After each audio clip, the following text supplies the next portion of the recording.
Hello everyone! Gagawa tayo ngayon ng trapal kasi marami na tayong mga crayfish na buntis. So ayan ang ating mga boys. Kailangan nilang gumawa ng paglalagyan. So to the lagarin ng mga pipes ang person.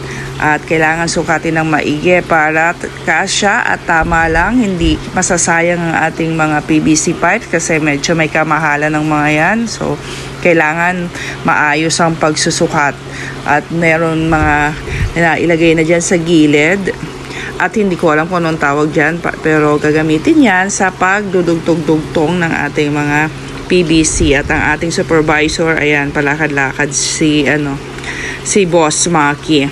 Tini-check, tama ba yan? Mga ginagawa nyo dyan? Char lang. Kalorki, ang mga doggy, kailangan na andyan din sila nakikigulo. At ayan, kinakabit na ni Dad ang mga pipe. At kailangan siyang i-secure. Ayan, pupukin. At baka lumundo ang ating trapal. At mahirap talagang mag-voice over. Diyos ko, hindi ko alam hanggang kailan ko to gagawin. Parang ayoko na yata.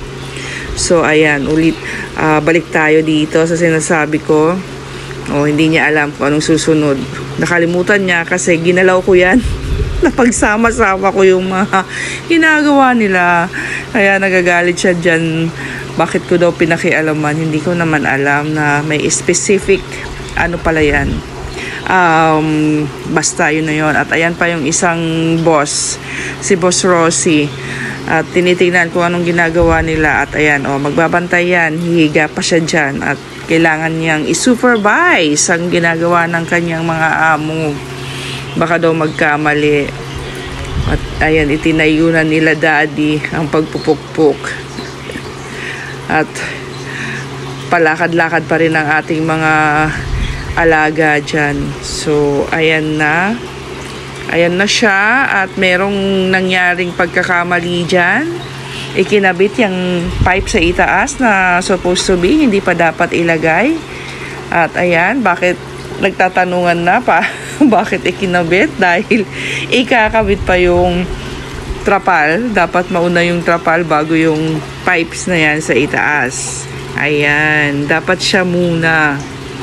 Kasi may mga butas yan dito sa gilid, ipapasok sa dyan. Dyan ipapasok yung mga itinaas, yung mga ikinabit nila kaninang pipe. Dyan ipapasok sa gilid para mabanat siya at sumakto. Hindi siya lumundo. Ayan, ganyan.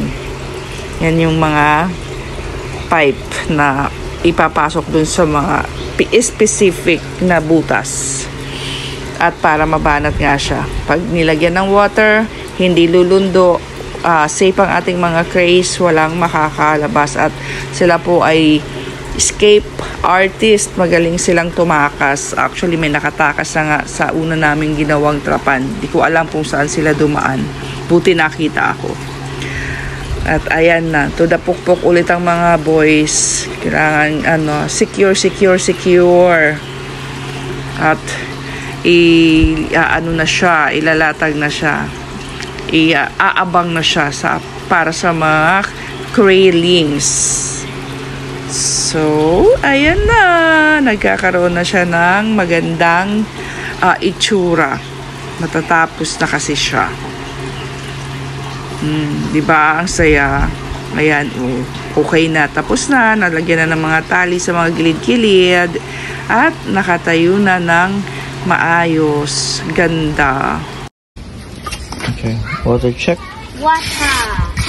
I love water. Checking for possible leak. One trapal. I want to play Done. with the water. Ay, bata, nagsiswimming. Yung aming trapal na ginawa mo ng pool ng mga bata. Kasi kailangan matanggal yung amoy ng plastic. So, lagyan ng water ni Daddy. I-stay muna ng ilang araw. Ginawa namang liguan ng dalawang maliliit. Ayan. Okay lang yan. Para hindi sayang yung water. Diyan muna sila. Kaso ang init. Pangingitim tong maliit na to.